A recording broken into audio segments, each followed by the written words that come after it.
Because performative wokeness online is not going to change the world.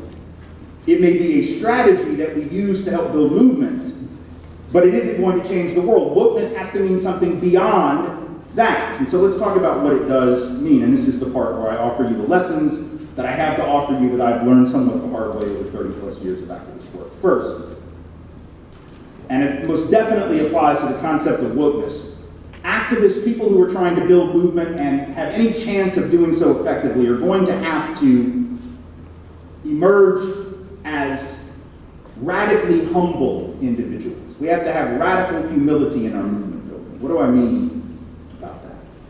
Well, we have technology now that allows us to do what?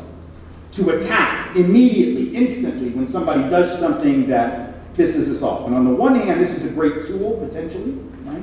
We don't have to wait around when something awful happens the way we did even 20, 25, 30 years ago. When I started doing activist work, like, somebody did some really foul stuff, and you'd have to write a letter to the editor of the paper and put it in the mail with a stamp and hope that they would, you know, or you would have to like make a phone call on a rotary dial phone and shit, like really old school stuff that we don't have anymore. You didn't have technology. You'd have to go and like take press releases to the TV station. Like you'd have to drive your ass to the TV station and give them a piece of paper and be like, hey, we're having a protest. Y'all want to come? Like, you know, this is how it used to be. So on the one hand, these technologies are fantastic.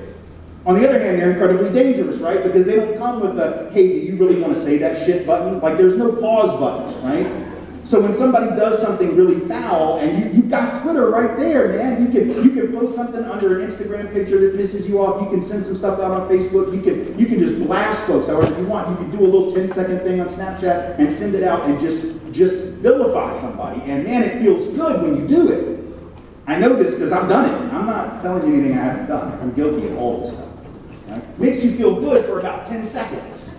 Doesn't necessarily change anything, but it makes you feel really good in the moment, and yet sometimes what that fails to appreciate is the importance of radical humility around our wokeness when we use these technologies to attack people who aren't quite there yet.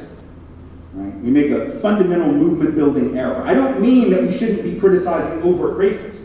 I think overt racists have to be blasted from time to time, and these folks that call police on black and brown folks over some bullshit, they have to be called out, and they have to be exposed, and they have to be named. And the boys that went to Charlottesville and marched around with tiki torches, you know, because nothing says the superiority of the white race like a bunch of 23-year-old white boys in polo shirts with oversized Polynesian candles that they got at Pier 1. I'm sure you all agree with that. Nothing proves the superiority of white people better than that shit, right? But calling them out is easy. Naming them online, exposing them, maybe costing them their job. That's all fine.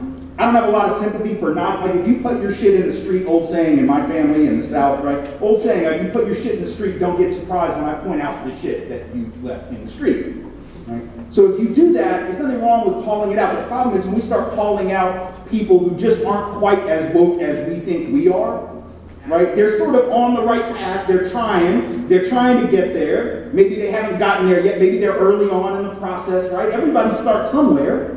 Right? You're not as woke today as you'll be in a year. You're not as woke yesterday as you are today, hopefully, if you're always growing. But if we call out people because they're just not quite there yet, we're going to hurt our movements. There's no humility there. How are we going to attack people for not being where we are when there was a time that we weren't where we are now?